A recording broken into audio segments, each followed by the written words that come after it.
Hey guys, Andre from High Performance Academy. Welcome along to this week's webinar. Now, today we're going to be discussing the topic of balancing pistons. It's something that I know a lot of enthusiasts building their own engines tend to leave to their engine machinists, and that's absolutely fine, but we'll see today that with minimum investment in time and some fairly basic tools, we can actually do a pretty good job of this ourselves. Often we can actually do a much better job than some of the machinists that we have been trusting to do the work. So we'll get onto that a little bit later on, but before we get into our actual webinar, we're going to just cover off a few things that have been going on around the HPA labs over the last week, and probably not a lot of activity at the moment. We're sort of just trying to get a few things finished off before the end of the year. Jono and I are heading back over to the US next week for the PRI show, so we're over there for a week. If anyone is heading to PRI, please make sure you look out for us. We will be having another one of our tuner meetups as well.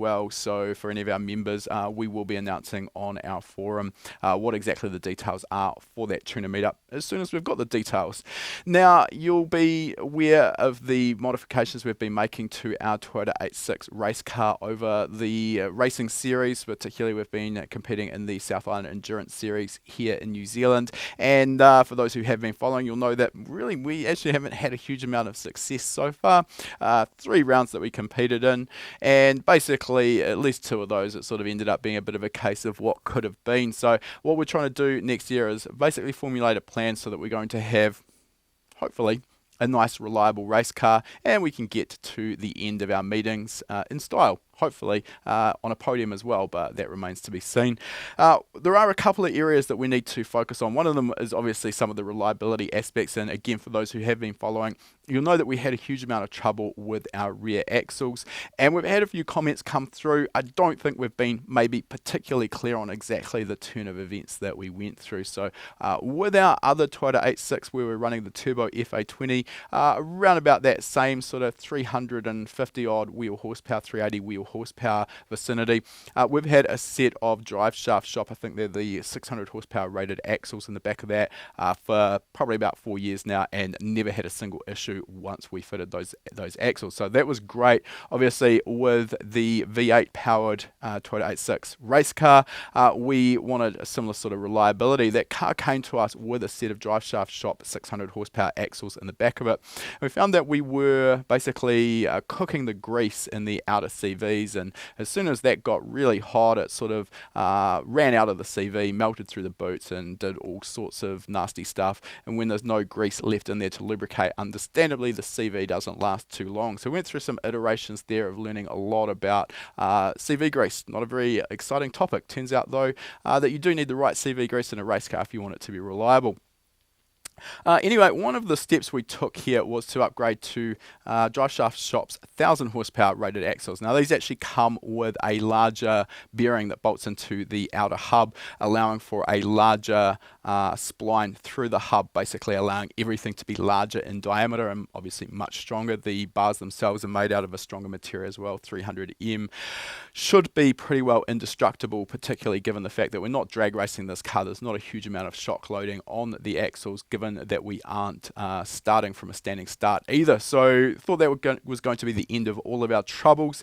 However, it wasn't, and we're still trying to get to the bottom of this with Driveshaft Shop, but essentially the axles that they provided us were around about 25 millimeters too short. And while they could be bolted in, there's obviously then a fair bit of pressure trying to pull the inner CV out of the LSD center in the diff.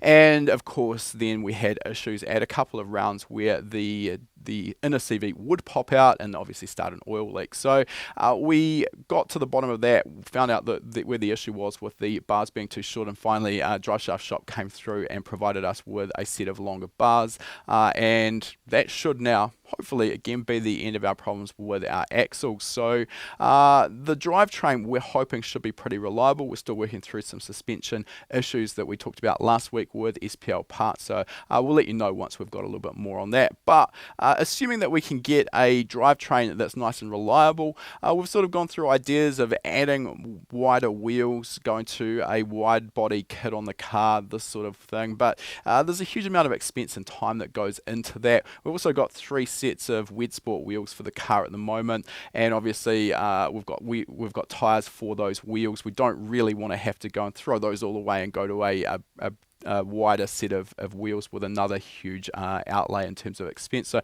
we've decided that for next season we're going to leave the car relatively as it is in terms of its wheel and tyre package, and we're just going to optimize that, particularly getting our Aero dialed in and sort of a little bit more work on the Aero front. We're thinking that we should be able to get a fairly decent improvement in our cornering speed anyway. So what we are going to be working on though is the engine, and we're going to be trying to extract a little bit more power out of the engine. So I'll jump across to my laptop screen, and this is the current engine bay here, and despite the fact that it does look a little bit like an LS, you can see it's got a Holley EFI LS intake manifold that's been adapted to suit. It is actually a Toyota 1UZ-FE, so this is a 4-litre V8. It's not a particularly wild combination. It's using a local engine builder here in New Zealand, builds these engines for stock car racing, and they're a control class where they have to be 4-litre and 10-to-1 compression. So the engine's relatively basic, using a set of forged pistons and some steel rods. However, where the power really comes from is a much more aggressive cam profile. To put some perspective around that, the cam in this engine, or the cams in this engine, are large enough that we really can't get the engine to idle much below about 14 to 1500 RPM. We think it's one of the best sounding cars in the class, so we definitely want to keep that. These cams and the work done to the cylinder heads also allows the engine to rev out to about 8600 RPM. Now, interestingly, on the dyno at 8600 RPM, while the power isn't still increasing, it's actually plateaued and it hasn't started to fall off. So there's a potential actually to rev the engine a little bit harder. Normally, I like to run the engine just past peak power when we're out on the track, but in this case we are a little bit limited because of the single valve spring that's being used. The engine builder who built this engine doesn't want those valve springs running past 86, maybe 8700 RPM on a good day. So what we're going to be doing here, because we're in a class where we're a little bit awkwardly placed, our class is 3.5 litre and above, so we're kind of at the bottom end of that scale, and we're up against at least 2 or 3 cars running LS7 7-litre engines with 650 to 700 odd horsepower. So we've kind of brought a knife to a gunfight with this particular car, and in order to have some chance of being semi-competitive next year with a few more competitors coming back into the series, what we're going to do is actually try and get our capacity here from 4 litres up to 5 litres. So there's a variety of ways of doing this, and what we've actually decided, or the technique or the angle we're going down at the moment is we're going to actually source a 3UZ-FE. So the 1UZ-FE we've got at the moment, 4-litre block. The 3UZ-FE, still an alloy block. It uses a larger bore diameter, goes from, off the top of my head, I think we're 87.5 millimeters right now. That jumps up to 92 millimeters in the bore diameter, retains the same stroke at 82.5 millimeters. So that gets us out to 4.3 litres, and then either with a custom one-off crankshaft or perhaps an offset grind on our existing crankshaft, we're also going to try and increase the stroke a little bit, and what we want to do is get out to 5 litres or thereabouts, and on that basis, if we can basically make the engine operate just as efficiently as it does now at 4 litres, if we get it out to 5 litres, we should be picking up somewhere pretty close to about 80, maybe 90 horsepower. So that's our aim.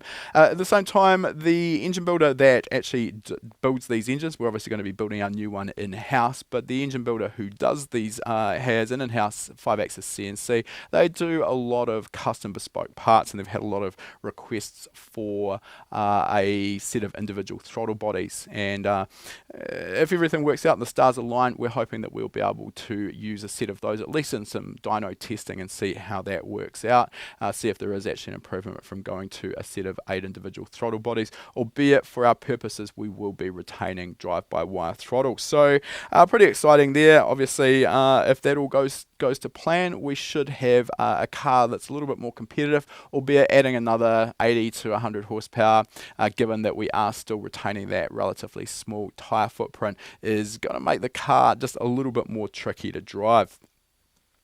Now, speaking of engines as well, I have talked about this a little bit, but we have been working on an LS Worked Example for our practical engine building course.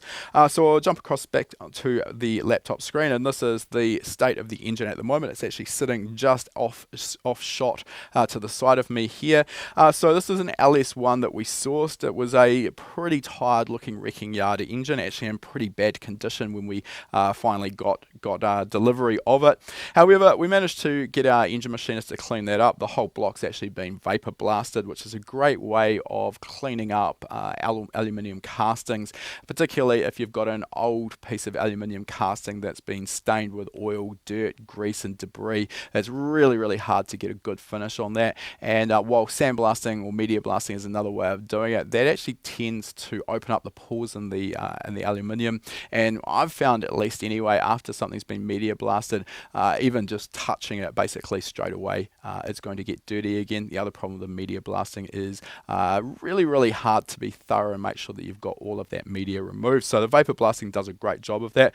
The basic spec of this engine, we are using a K1 Technologies stroker crankshaft, a set of K1 Technologies H-beam rods, and a set of Wiseco pistons that, off the top of my head, I think we get up to around about 11:1 compression. So still going to be streetable, but we are getting up there in terms of the compression. Brings the capacity from 5.7 litres up to around about 6.3, again off the top of my head. So that's the bottom end. That's all assembled now. That's what it's looking like when we flip that over. So this is going to be a street engine that should be capable of producing somewhere in the region of around about 550 horsepower, still running on pump gas with a good amount of torque and good drivability. And just to really annoy some of the purists, we might end up dropping that into a spare FD RX7 chassis that we've got kicking around the workshop, and go and have some fun with that at the track. So that LS Worked Example, I'm hoping I should be finished with filming that this week, and it will be uploaded into our practical engine building worked example library in the not too distant future. So if you've already got that course, you'll get an email notification letting you know that that additional worked example has been added. If not, if you are considering that, you'll be able to find that course under our courses page at hpacademy.com/courses. Now, we've talked about engine building here. I just want to, I didn't grab it. That's not that helpful. Bear with me for 1 second. I'll just go and grab our AiM SoloDL. Right, a little bit awkward, but it was definitely worth going and grabbing. So this is a device that we've been playing with recently, and we're going to be using this for some course material for our Racecraft sister company project. And we'll just have a quick look at this under our overhead camera. So this is a little portable lap timer. These are available in two models. This is the DL, which also includes the ability to link up to either a factory or aftermarket ECU for some more data. It's also available in the Solo 2 model, which is a little bit cheaper and doesn't have that ability. So as we can see here, a pretty small unit. It's got a little suction cup, so it really is quite portable. You can also get a roll cage mount for it, but with the suction cup you can easily move it between cars.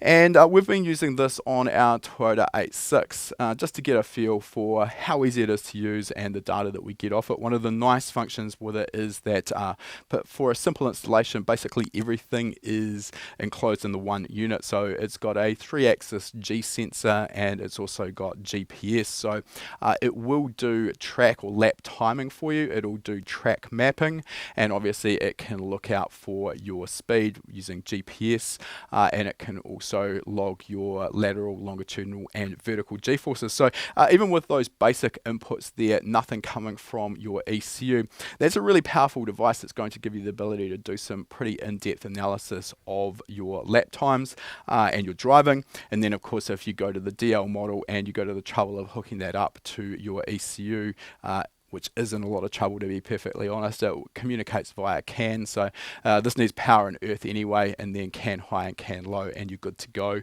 And then you've got the ability to basically bring in all of those channels. So this will give you the ability to log things like your full wheel speeds if those are available, throttle position and the engine RPM, and just those inputs there will really expand your ability to sort of look at how the car's performing and how you're performing as a driver. One of the nice things with that AiM product, or all all of the AiM products. I'm really new to the AiM products, by the way, so I'm really just kind of finding my feet with them at the moment, is that they are able to communicate with your laptop wirelessly. So this is really handy for configuring them, setting them up, and then also downloading the data. You don't actually need cables. You don't need to be sitting inside of the car. And if we just jump across to my laptop screen at the moment, this is just a sample of some of the data that we captured from our last race at Ruapuna. So we've got all of our laps being displayed down the bottom, and straight away here we've reverted here to lap 22, which is our fastest lap. This is showing just a section of data there. Obviously you can show whatever you want, and we also have the ability to show a track report, a track map, showing various pieces of information as you see fit. So again, we're going to be getting a little bit more in depth with this, and we'll probably be doing some webinars about it as well, because I think one of the aspects is that while it's nice to have some really expensive dash logger in your car, the expense puts it outside of the range of what's affordable and achievable by a lot of enthusiasts, and that really limits the usefulness. So we're looking at something that really is quite affordable. Off the top of my head, and obviously it's going to depend exactly where you're purchasing these from, I think they're around about $400 US for the AiM Solo, and maybe another couple of $100 if you want to get the DL, which allows the integration of data from your ECU. So again, we'll be bringing you a bit more information about this as we get a little bit more involved with it. Now we have just released our latest Tuesday video release, and I'll head across to my laptop screen. This is probably one of my favorite cars from the SEMA show, and this is a KP61 Toyota Starlet, although while I'm a big fan of KP61 Starlets, I don't think I've ever seen one that's quite this insane. So this is built by Angel Ortiz from HPTX, and this is built with a Honda F20C engine out of an S2000, albeit that wasn't enough to keep Angel happy. He's also gone ahead and turbocharged that as well. So off the top of my head, I think this was producing somewhere around about 650 horsepower. Hadn't actually hit the track with a turbo setup, and I imagine he's probably going to find that that's a fair handful, given that it has the wheelbase and track of a skateboard. As you can see though, there is a fair bit of work done on the Aero package of the car to try and do the best, or give them the best chance possible of getting 650 horsepower to the racetrack. It's quite interesting actually, the backstory of this car as well. Angel purchased this out of Japan, and it was set up for a drift school. So at that point it had the genuine TRD wide body kit on it, albeit at that time it was also powered by a relatively mundane, I think it was a 4K engine as well. So yeah, a really interesting car, not one that we've ever seen before at SEMA, and certainly not a particularly common sight out on the street. So if you're interested in learning a little bit more about that, go check that out. Now we are also running another one of our giveaways. This time we've partnered up with the team at COBB, and we're going to be giving away one of their access ports. So I've got one over here. I'll just show you what the access port is. Comes in this nice little case to protect it, and that is the COBB access port. So these are not available for every car. So before you enter, might be a good idea to head along to COBB's website and just make sure that your particular application is supported. Their list of supported vehicles is pretty extensive, particularly if you're running late model Subaru, Mitsubishi, Volkswagen, BMW. There is a lot of support there, also Nissan GTR. So this basically allows you full flexibility of tuning your factory ECU, and we will be including the access port along with a host of our tuning courses so that you know exactly what you're doing with it. And interestingly, while we were in the US for SEMA, we got the opportunity to get involved firsthand. So I'll just jump across to my laptop screen again. We filmed a worked example, probably going to be pretty helpful for those of you whoever is the lucky winner of that particular package. We had the chance to film a worked example on this 2015 Subaru WRX there on COBB's dyno, and as you can see here from the dyno graphs, there's actually some pretty impressive gains to be had. The red graphs that we can see here at the bottom, these are in stock form and around about 220 wheel horsepower from that car stock. The blue lines that you can see on there are with some very basic bolt-ons from COBB, so this includes a front mount intercooler, an intake pipe and a turbo back exhaust system. So still the stock engine, still the stock turbocharger and stock fuel system. That allows us to get up to around about 315 wheel horsepower. And then the green lines there, if you want to really get the most out of it, running on an E50 mix of fuel allows a lot more timing to be used without the problems with detonation. That takes you all the way up to 380 horsepower, at which point you're basically at the safe limit of the engine internal components and probably also the gearbox components. So I will get the team to drop a link in the comments that you can follow to get your name into that draw. You'll follow that link as well. You'll find that there are a few other tasks that you can complete that will give you some more entries into the draw. So jump on that, absolutely free, no risk of getting involved, and it is a great prize pack. So thanks to the team at COBB for supporting us with that.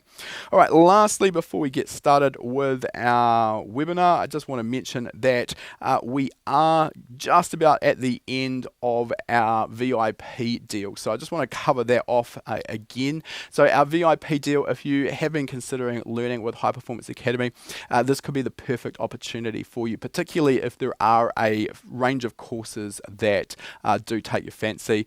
Obviously, buying each of the individual courses can add up. So our VIP deal gives you the ability to get access to every single course that we currently offer, as well as every single course that we will be offering in the future for a one-off payment. That one-off payment is $1,597 US.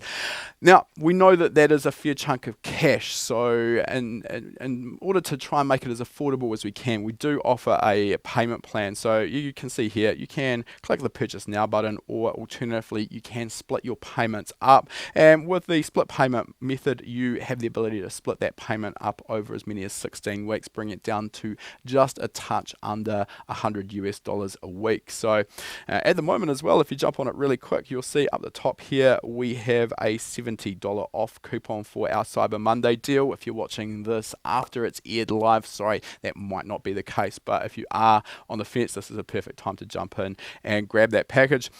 So basically, you're going to get access to all of our current courses. So that's conservatively around about $2,384 worth of value. There is also a list of our upcoming courses that we have planned. You'll get all of those, priority access to those for no extra cost. You'll never pay another cent. So just the courses that we currently have on our schedule, we're looking at about another $2,400 US. Now you're going to also get VIP membership to Racecraft, our sister company. So if you're interested in cars, that's going to be great. That'll teach you how to set up race cars, how to drive race cars, and how to analyze data in order and to improve your driving and your race car. That is valued at $1,295 US. You're also going to get lifetime access to our gold membership. So that's the webinars like you're watching now, as well as our online forum. That's basically hard to value because it depends how much you use it, but conservatively 4 years of that is $912 US. The more you use, the more it's worth. You also get a t-shirt and sticker pack valued at $49 US, so that you can show your affiliation to the HPA brand.